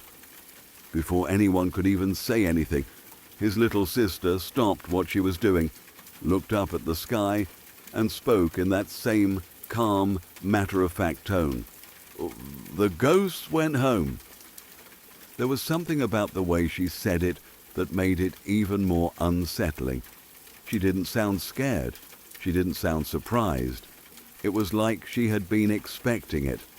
No one responded right away. We just stood there, processing what had happened. I looked around, trying to find some kind of explanation. Maybe it was a reflection from a passing car. Maybe it was something in the sky. But there was nothing. No cars, no mirrors, no source for that kind of light. And just like that, it was over. After that day, she never talked about the ghosts again. Not once. It was like that part of her life had just ended. We didn't ask her about it, and she didn't bring it up. Everything went back to normal, at least on the surface. But for me, it never really went away. Even now, I still think about those moments. Or the way she knew what we had said in the car. The way she described it without fully understanding it. The flash of light, and her quiet statement that the ghosts went home. I've tried to come up with explanations over the years. Maybe it was coincidence. Maybe there was some logical reason behind it all that I just couldn't see at the time. But no matter how much I think about it, nothing fully explains what happened. What makes it even stranger is how it all just stopped. No build-up, no gradual ending. Just one final moment, and then silence. Sometimes I wonder if whatever she was seeing or talking to really did leave that day.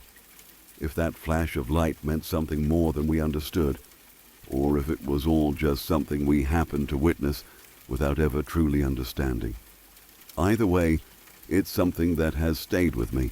Not in a loud, obvious way, but quietly in the back of my mind. The kind of memory that creeps in when you least expect it, reminding you that not everything can be explained, no matter how much you try.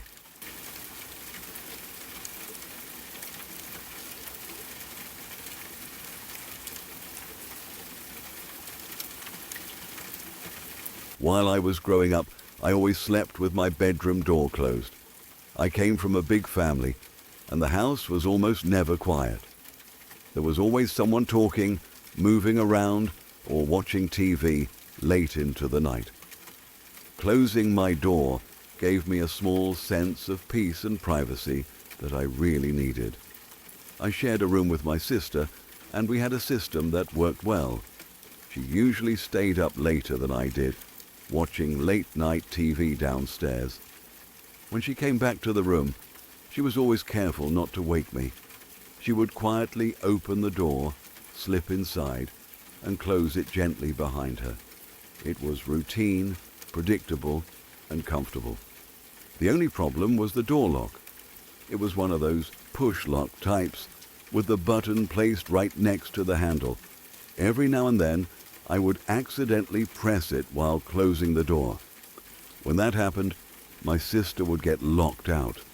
She would knock or rattle the handle, just enough to wake me up so I could let her in. It was annoying, but it was normal. One night, when I was about 16, something happened that didn't feel normal at all. I woke up suddenly around 2 a.m. to the sound of someone banging hard on my door.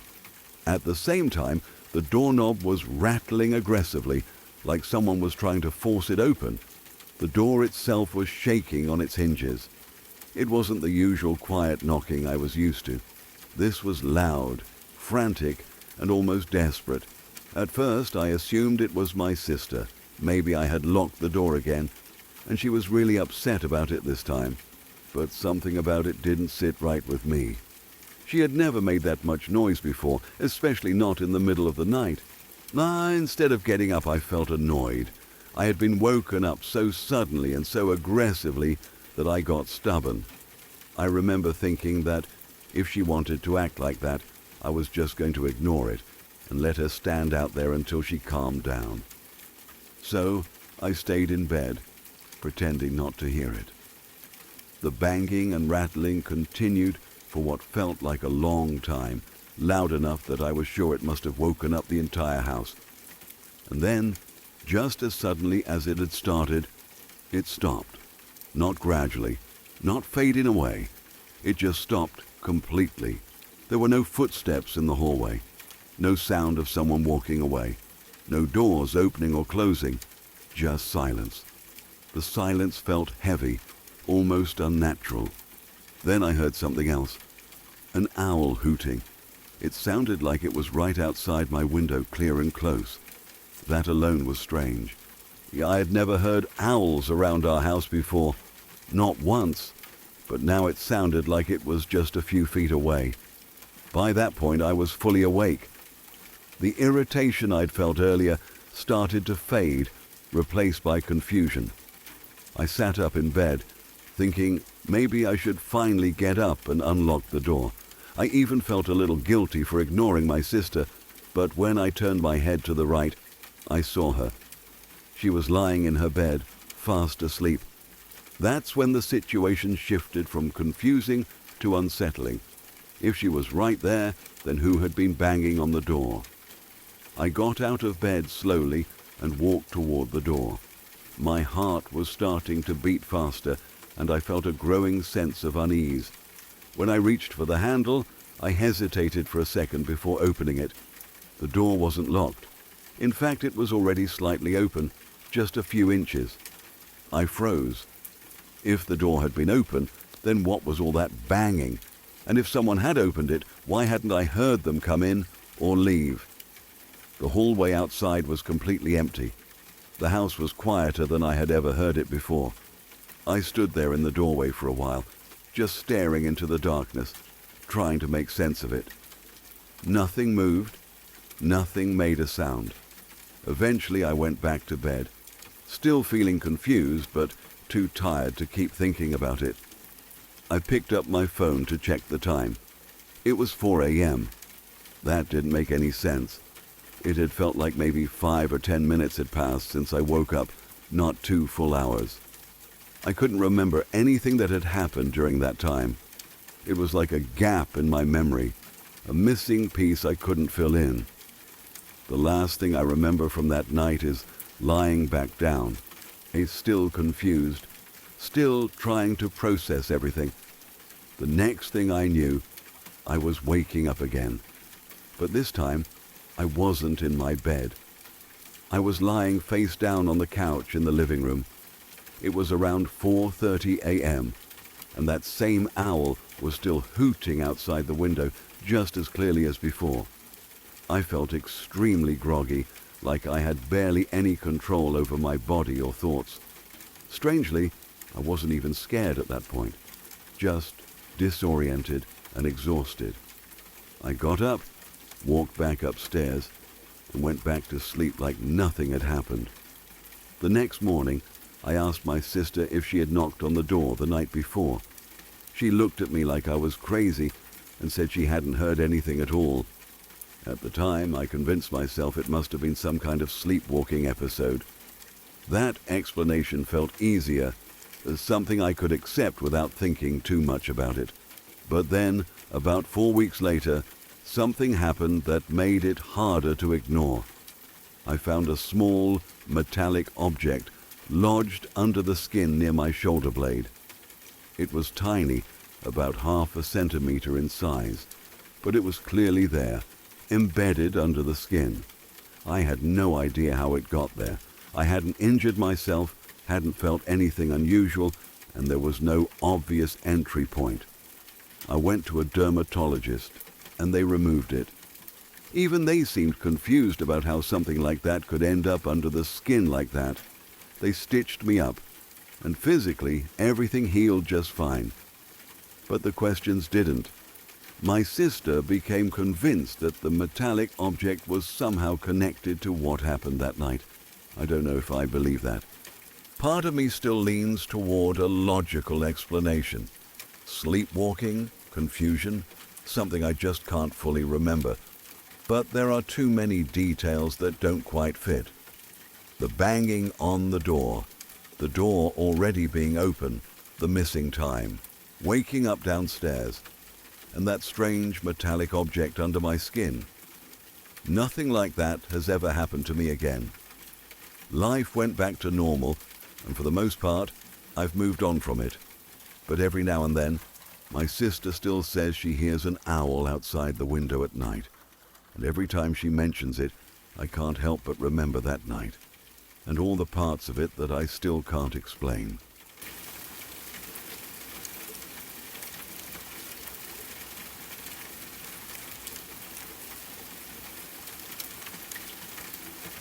It happened when my cousin was about 12 years old. She's nearly 30 now, but even today, whenever the story comes up, there's still this strange silence that follows, like no one quite knows how to explain what happened, or even if they should try. At the time, though, it felt like just another normal evening.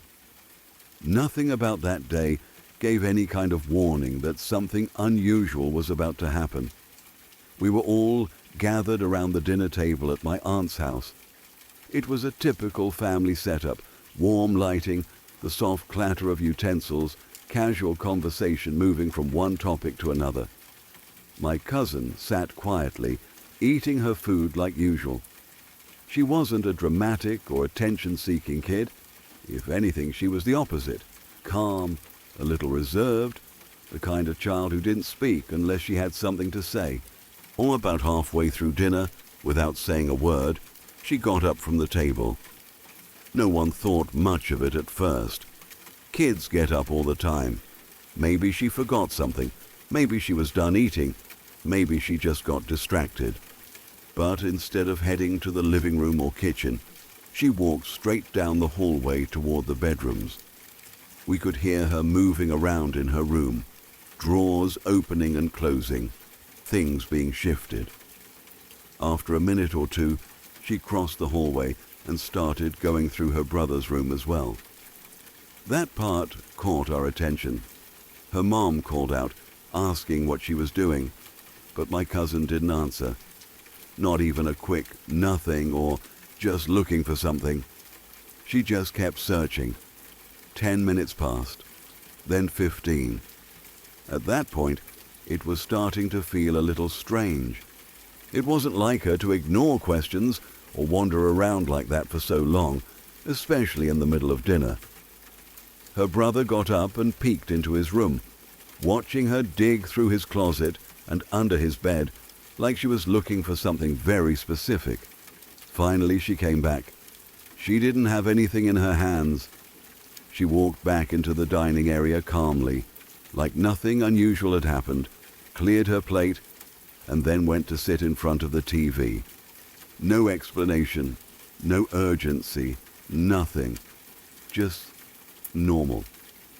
That's when her mum asked again, a bit more directly this time. "What were you looking for?" My cousin answered in the most casual tone, like she was stating something completely ordinary. "A man asked me for a blanket because he's cold. I couldn't find an extra one." There was a pause. At first, it didn't really land. It just sounded like something a kid might say. Imagination, maybe a dream she had earlier, or some kind of made-up story. Her brother rolled his eyes. Someone chuckled awkwardly. It wasn't taken seriously. Her mom asked, "What man?" My cousin shrugged slightly, still focused on the TV. "I don't know. Just a man. He said he was cold." They played along a little, half joking, half curious. They asked what he looked like. She described him without hesitation. She said he was older, with a scruffy beard. He was wearing a brown shirt and dirty jeans. She didn't add any dramatic details. No ghosts, no glowing eyes, no scary tone. Just a simple description, like she had seen someone standing right there and had a normal conversation with him. That, more than anything, made it feel oddly unsettling. Still, no one treated it as anything serious. Kids imagine things all the time. That was the easy explanation, and everyone settled on it without thinking too deeply. Dinner continued. The moment passed, or at least it seemed like it had. About an hour later, the doorbell rang. It wasn't unusual for someone to come by, but something about the timing made it feel slightly out of place. It was getting later in the evening, and no one was expecting visitors. My aunt got up and walked to the door. The rest of us stayed where we were, not really paying attention at first. We could hear the faint murmur of voices from the entryway, but we couldn't make out what was being said. Then, after just a few seconds, my aunt came back, and the look on her face had completely changed. She wasn't calm anymore. She wasn't casual. And she looked shaken, like she had just seen something that didn't make sense. She said, slowly, "There's a man at the door, asking for a blanket." The room went quiet. No one laughed this time. For a moment, no one moved. It was like everyone was trying to process what she had just said, trying to fit it into something logical, something normal. But nothing quite fit.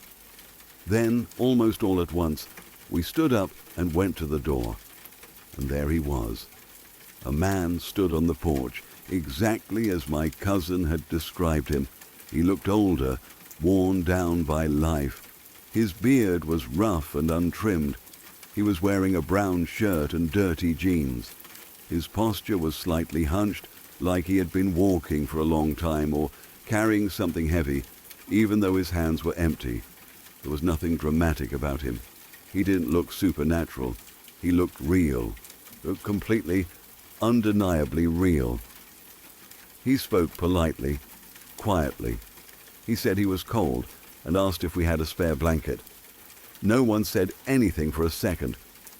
Then my aunt nodded and told someone to grab one. A blanket was brought to the door and she handed it to him. He accepted it with a soft "thank you," gave a small nod, and then turned and walked away into the night.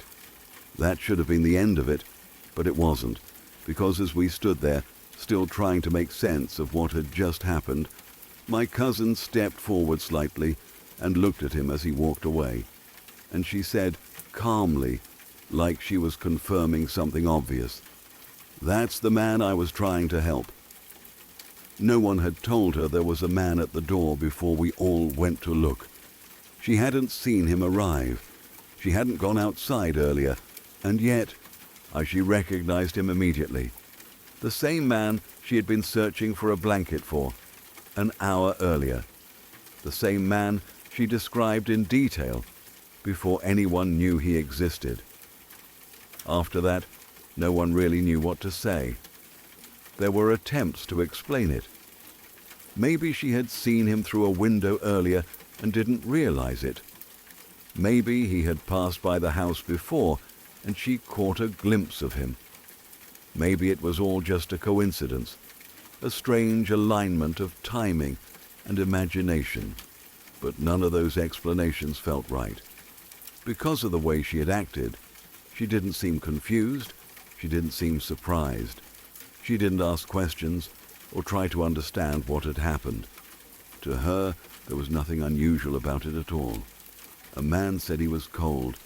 She tried to help him, and later, he showed up to get the blanket. That was it. Simple. But for everyone else, it stayed in the back of their minds for years. There was something about the sequence of events that just didn't sit right. The fact that she started searching before anyone knocked. The fact that she described him perfectly. The fact that the request, a blanket, was so specific and matched exactly. And maybe the strangest part of all was the timing. If the man had shown up first, and then she said something about it afterward, it would have been easy to dismiss. But she acted before anything happened, before there was any reason to believe someone would come to the door. It was like she had already had the interaction before it physically took place.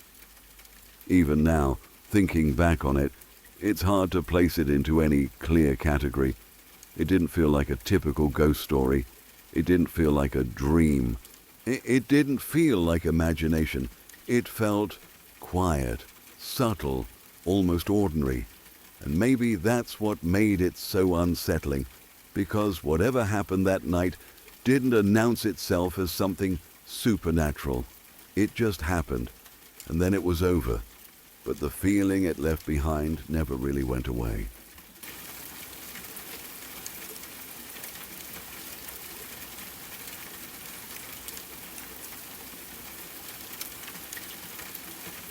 You've made it to the end. Tell me in the comments your top 1 or 2 stories and whether you think what happened was paranormal, psychological, or something in between. If you have your own story, something you still think about years later, write it down below in as much detail as you can. I might read it in a future episode. And someone else, somewhere, might finally say, I've been through the exact same thing. For now, turn the lights back on, if you turn them off.